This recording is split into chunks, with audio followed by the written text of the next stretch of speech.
দিনাজপুরের ফুলবাড়ী সরকারি কলেজে যথাযোগ্য মর্যাদায় পালিত হয়েছে মহান ২১শে ফেব্রুয়ারি ও আন্তর্জাতিক মাতৃভাষা দিবস।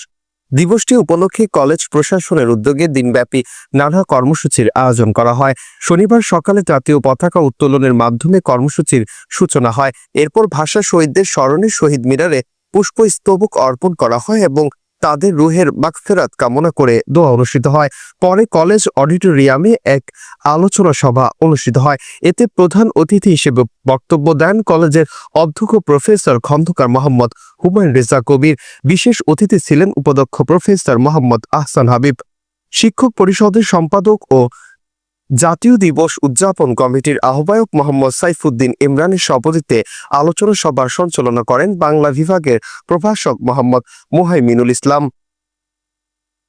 বক্তারা বলেন, ২১-এর চেতনা কেবল ভাষার অধিকার আদায়ের ইতিহাস নয়, এটি বাঙালি জাতির আত্মপরিচয়ের ভিত্তি। নতুন প্রজন্মের কাছে ভাষা আন্দোলনের সঠিক ইতিহাস ও শহীদদের আত্মত্যাগ তুলে ধরার আহ্বান জানান তারা। পাশাপাশি শিক্ষার্থীদের দেশপ্রেম, নৈতিকতা ও দায়িত্ববোধে উদ্বুদ্ধ হওয়ার আহ্বান জানান। আলোচনা সভায় কলেজের শিক্ষক, শিক্ষার্থী, কর্মকর্তা ও কর্মচারীরা উপস্থিত ছিলেন।